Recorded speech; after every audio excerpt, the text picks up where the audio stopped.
well. Great.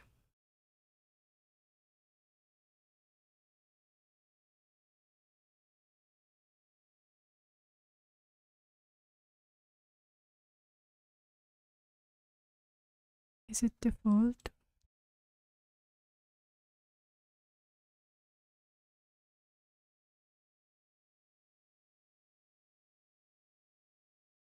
Okay.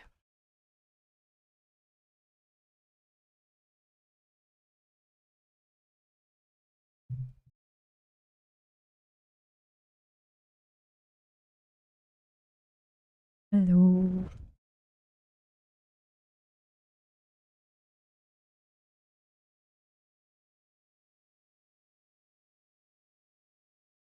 Hello, am I audible?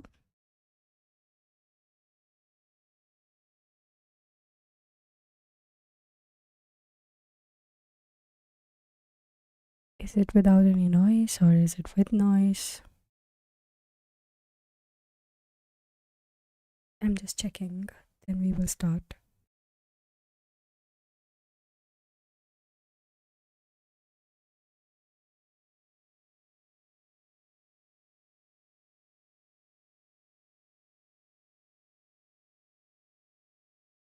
Okay, it seems like fine.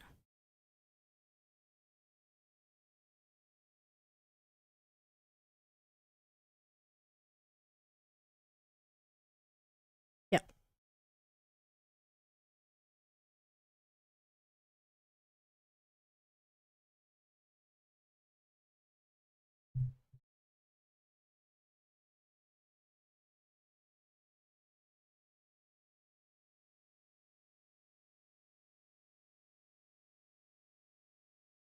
Hello, guys. Welcome to Side Minds.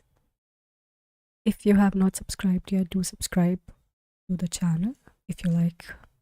We are reading Why Has Nobody Told Me This Before by Dr. Julie Smith. Chapter 29, When Good Stress Goes Bad. A stress response works at its best when it is short term and limited. When our circumstances cause continued stress that we cannot change or we don't know how to bring that stress back down, our body is not replenished for its efforts. Imagine driving along the motorway at speed in second gear. There is only so long you can keep that up before damage is done. When stress becomes sustained over long periods, our brain tends towards more habitual behaviors that demand less energy. Our ability to control our impulses, remember information, and make decisions become impaired.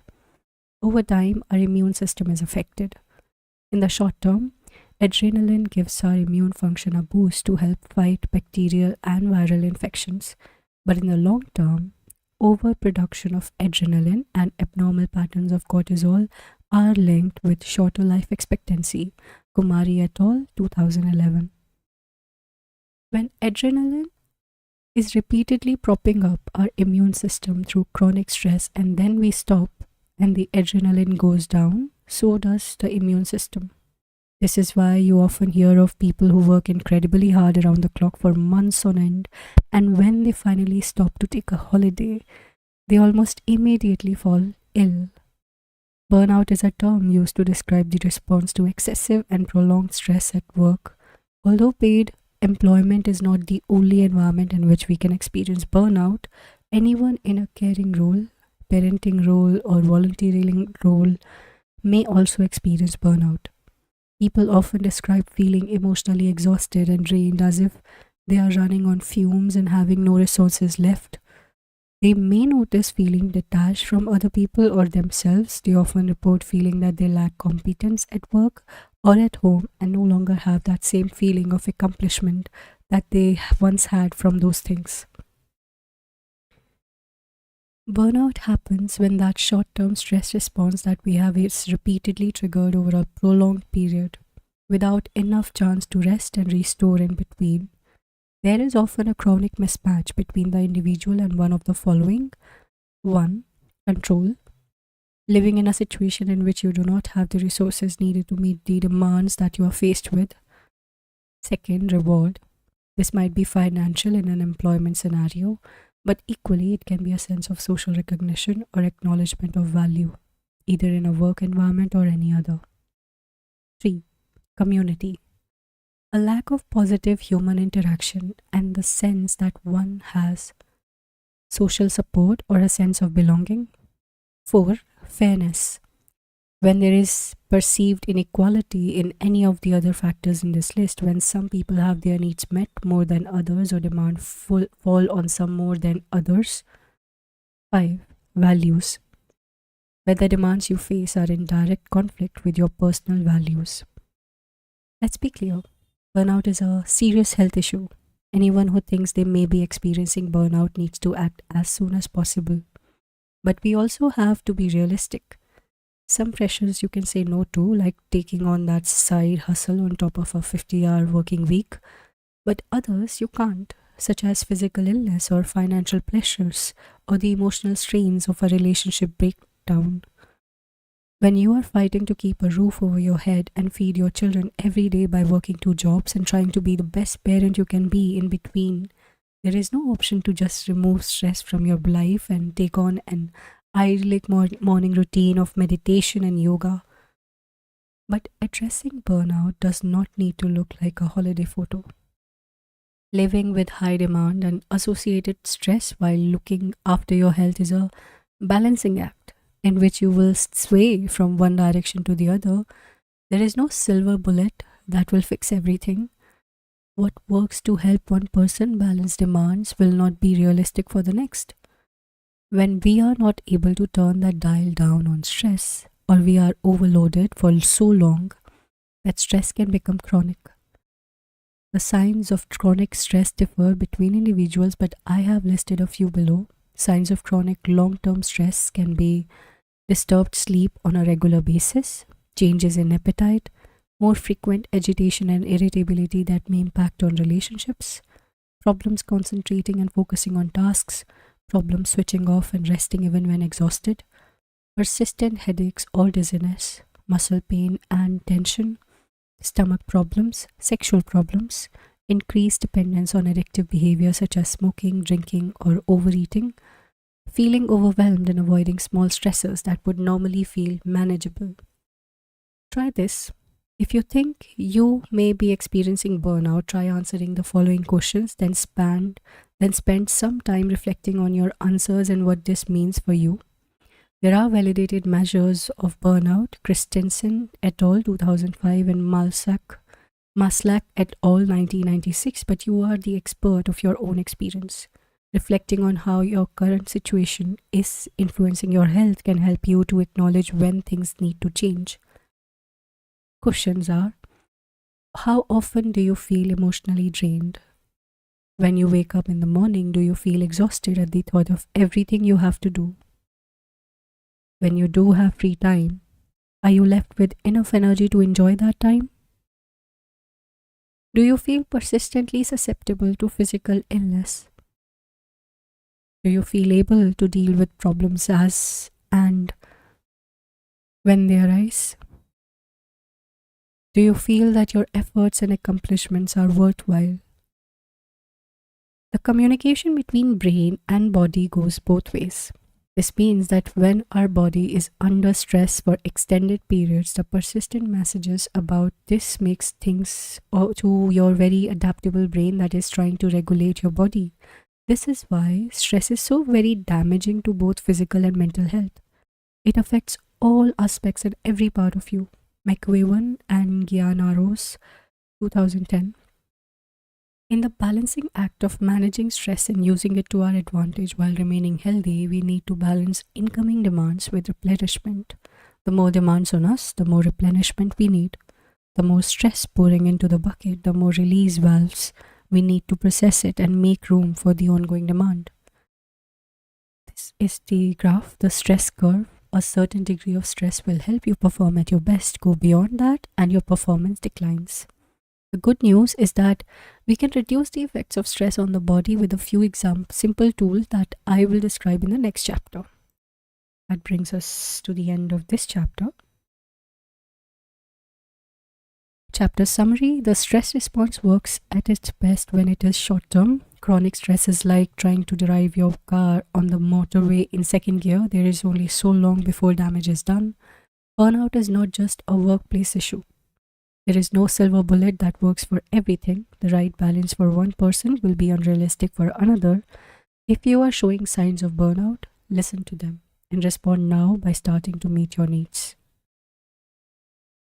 Next chapter, chapter 30, making stress work for you. In the previous section on fear, I talked about using breathing techniques as a fast way to calm the body and mind.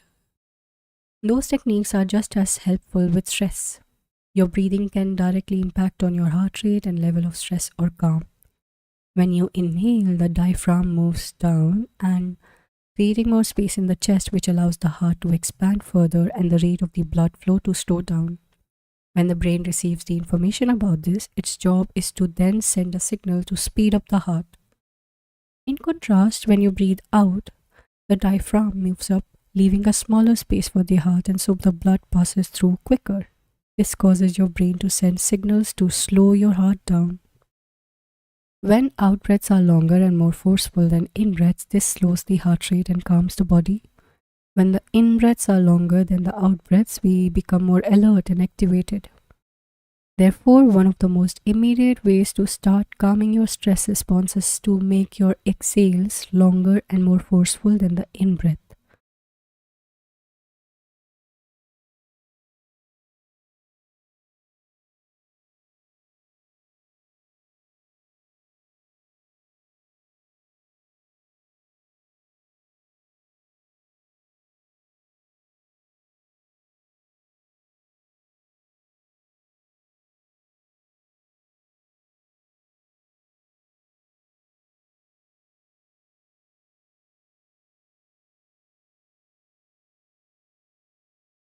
Hello, if you're listening, if you're new, do subscribe if you have not subscribed yet.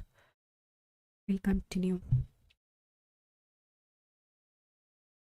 It's worth noting that the aim when you are feeling overwhelmed with stress is not to go from agitated and worried to a relaxed and meditative state. When the world is demanding of us, we want to be alert. As you use breathing techniques such as this one, you will notice that your mind's ability to think more clearly and problem solve becomes more available to you. In that sense, we are not trying to make it all go away and induce ultimate relaxation, but to put you in the best state possible in which you are able to use the advantages of the stress response, like alertness, and bring down the intensity of the disadvantages, example, worrying or overwhelm. However, if you're putting time aside to practice relaxation or have interest in using breath work, then you can use this technique over longer periods to bring about the physical state of deep relaxation. That tends to be when you have more time and no distractions or current demands, so that you can use longer out breaths or other relaxation techniques to help you relax. But when you are in the moment and you need to perform, then the breathing technique is a good choice for helping you get through the moment. Turning to others. I'm sure most parents can relate to the experience of lying in bed and running through in their minds what they would do in the event of a house fire. You run through each possible scenario of how you could grab each of your children as quickly as possible. How does that need to protect fit into fight or flight mode? Fight or flight does not tell the whole story. Connection with and protection of others is just as much a part of our survival instinct as fighting that fire or escaping from it. Some stressful situations may lead to more selfish behavior, but other scenarios lead us to be even more caring towards others. Research also shows that when we do focus on caring for others in times of stress, it changes our brain chemistry in such a way that produces feelings of both hope and courage. In Agaki et al. 2012. It even helps to protect us from the harmful effects of long-term chronic stress and trauma, so it becomes a source of resilience. McGonigal, 2012. This tend and befriend stress response may have evolved for the protection of offspring, but the stress response is generic, which means we can apply those same feelings of courage and to any scenario that you encounter. Connecting with others helps us recover from stress. Social isolation in itself places the mind and body under great stress. Greeting people we love in person and engaging fully in our relationship mitigates the effects of short term and long term stress. Goals. So much of what we are exposed to, especially in the self improvement industry, is about being your best, standing out from the crowd, and being exceptional. One of the first questions you hear when you meet new people is, "What do you do?" A fair question, but one that reflects our focus on career. Life goals are often set from a competitive standpoint. Everyone striving to prove themselves as enough with symbols of achievement. We are led to believe that happiness is somewhere beyond becoming exceptional. Many people who discover differently have had to learn the hard way that through burnout and mental health crisis, but science is beginning to unravel this fallacy. Those who build their life on self-focused goals are more vulnerable to depression, anxiety, and loneliness, whereas those who structure their goals on something bigger than the self tend to feel more hopeful, grateful, inspired, excited, and experience better well-being and life satisfaction. Rocker et al., 2009. Of course, we all have times when we focus on the self and times when we focus on goals that are bigger than the self. We have the ability to shift between these mindsets, which is crucial. We only have to spend a small amount of time reflecting on how our choices and efforts might help a greater cause in order to shift our experience of stress. When we focus on how our actions, big or small, can help others, we show less stress response in difficult and demanding situations. Abelson et al., 2014. So, what does this mean in the real world? When we make a conscious effort during stressful event to link our engagement to our values and to make a difference to others, we find the stress easier to cope with. We change the meaning of our struggle in such a way that we are motivated to persevere rather than to escape and avoid stress. The test becomes less threatening because it is no longer about proving our self-worth. Our self-worth becomes inherent in our efforts to make a difference. Try this. How to shift from self-focus to something bigger. When you feel under stress and you notice the urge to escape or avoid, take some time to return to the values check-in. Ask yourself questions like, how does this effort or goal fit with my values? What kind of contribution do I want to make? What difference do I want to make to others with what I am doing? What do I want to stand for during this? What do my efforts mean to me? Using meditation for stress toolkit. Meditation is not a belief system or a new age fad. It is a technique that, as science is discovering, has a powerful effect on the brain and on our quality of life. Scientists continue to reveal more details on the process, but what is known is that it changes the structure and function of the brain in ways that helps us to reduce stress and improve our ability to regulate emotions. When we are under stress, those tend to be the periods when we have even less time to rest. Yoga Nidra is a meditation technique that promotes deep rest and relaxation.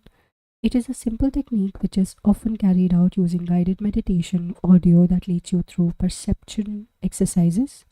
Example, focusing on the breath and areas of the body. It has been increasingly examined by researchers in recent years and shown to reduce stress.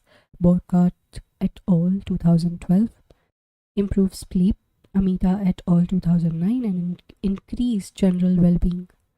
Most guided meditation last for 30 minutes, but recent research on 11-minute meditations have also shown that even short doses of yoga nidra can help with stress for those who are not able to meditate for longer period.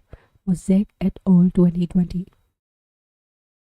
So when demands are high and time is short, using short breaks to make use of Yoga Nidra would be a better option than 10 minutes of scrolling on social media. Meditation is not a cure-all. Just like exercise, it is another potentially powerful tool in the box.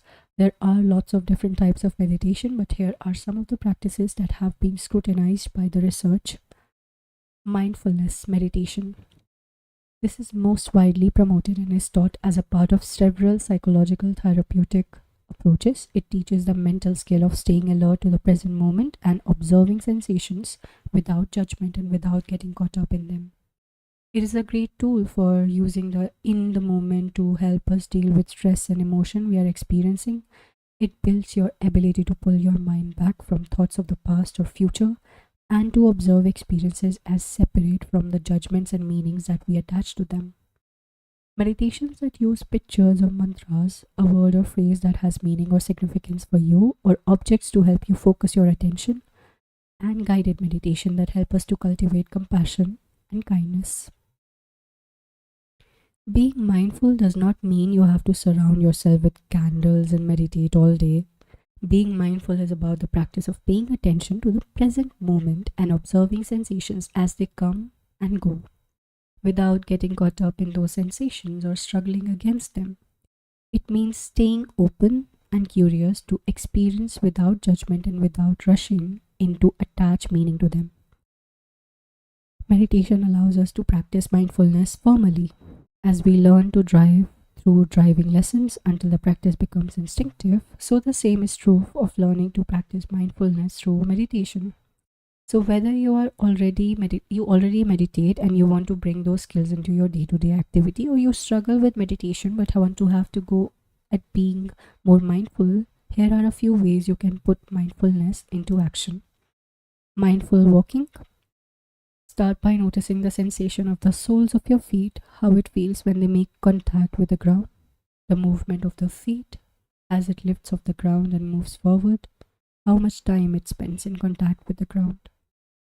Notice the movements of your arms as you move, not trying to change that, just noticing. Expand your awareness to notice the whole body and how it feels to be propelling yourself forward. Notice which part of your body need to move to aid this process and which part remains still to accommodate that process. Expand the attention further to focus on the sounds around you. Try to acknowledge the sounds that you might normally not notice, each time observing from a non-judgmental stance. Each time that your mind wanders and starts telling a new story, gently bring your attention back to your experience of walking in this moment. Notice everything you can see as you walk, the colors, lines, textures, and the movements of your visual perception as you pass. As you breathe, focus your attention on the temperature of the air and any scent or lack of. Mindful showering. For many of us, the morning shower is the time our mind gets to work planning the day, worrying about everything we have to do, or dreading the moment we must leave the hot water and start our day.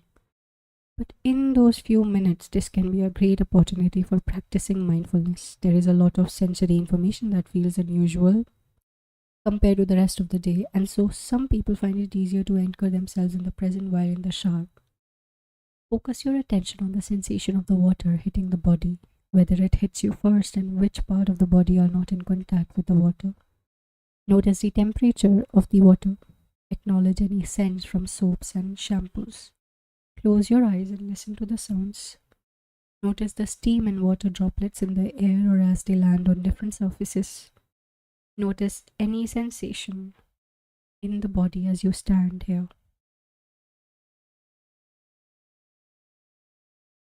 Mindful teeth brushing. Bring your attention to the taste. Acknowledge the sensation of the toothbrush as it moves. Notice the movements of your hand and the tightness of the grip with which you hold the toothbrush. Listen to the sounds of the brushing and running water. Notice the sensations as you rinse your mouth. Each time your mind wanders, gently guide your attention back to the various sensations of this process that is happening right now. Try to notice this activity that you do every day with the same curiosity as something that is brand new to you. You can do the same with any daily activity, whether it's swimming, running, drinking coffee, folding laundry, or washing up. Simply pick a normal everyday activity and follow the prompts to engage with that activity mindfully. Remember, if you notice your mind keeps wandering, you are not getting it wrong. Every mind is constantly wandering and making sense of the world. Mindfulness is not ultimate, unbroken concentration. It is the process of noticing when your mind shifts its focus and intentionally choosing to redirect the focus back to the present moment. Or, in the way that meditation can help us to get some distance from our thoughts and emotion, there is another experience that seems to have a similar effect. Awe is the feeling of being faced with something vast and beyond our current understanding of things. We can experience awe in the presence of beauty, the natural world, and exceptional ability, those moments that force us to reevaluate and rethink things in order to accommodate this new experience, from coming face to face with a powerful and charismatic leader to gazing at the night sky and contemplating the universe and the chances of having ever been born. Some experiences of awe come in once in a lifetime experience, like witnessing the birth of a child. Others can be connected with more frequently, perhaps a walk through the woods, looking out to the sea, and listening to a powerful singer. Psychology research has neglected this area so far, but we see awe used by people to detach from the messy details of everyday life and to widen the focus from the small stuff to the wider world and something that feels vastly bigger.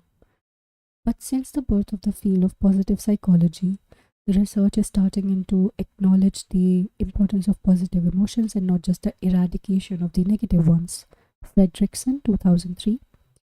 There is some relationship here between awe and gratitude, but so far any empirical evidence is lacking. In hearing people talk about their experiences of awe, I hear people talking about feeling small, and in doing so, being able to recognize more easily what matters most. It appears to bring about gratitude and wonder for having the chance to be alive. And it doesn't require you to live on a beach in Thailand or have access to Niagara Falls. It can be felt with a focus on ideas and imageries. Many self help gurus and motivational speakers talk about how the chances of being born are once in 400 trillion. This idea is hard to even comprehend and forces us to spend time trying to acknowledge how fortunate we must be to have this chance to live, even for a short time. Those ideas trigger a sense of awe, and that's something bigger than me feeling. There is nothing like feeling small in a vast universe to bring your stress down and feel comforted by the new perspective. In trying to accommodate that in your mind, everything needs to reshuffle, and you get a slightly fresh perspective on whatever you feel consumed by. So, when dealing with stress, why not explore what triggers a sense of awe for you? Whether it is time with animals or nature, watching extraordinary performances, or looking up at the stars. It helps to document these experiences, perhaps through journaling, so that you can understand the effect on you and then later return to memories even if you cannot return to the places. Chapter summary. Change something as simple as how you breathe will impact on your stress levels. Science is showing us that meditation has a significant effect on the brain and how we deal with stress. Connecting with people, connecting with others help us to recover from stress. Social isolation puts the mind and body under great stress. Goals founded in contribution rather than competition help us to stay motivated and persevere under stress. Seek out experiences of awe to shift your perspective. That brings us to the end. We will continue reading from chapter 31 in the next reading. Bye bye for now. If you have any questions regarding the content we just read or even otherwise, you can reach out in the comment section of the video or in the community section of the YouTube channel. If you like to like and subscribe and share with your friends or like-minded people who might be interested in the content. Bye bye for now. Take care. Keep reading. Bye. And those, if you're listening to it for the first time, you're new, or anything like that, I do upload the recorded version of it. So if you are not able to listen to the stream that well, I would be uploading the recorded of the reading. So you can check out that. So if you go to the channel,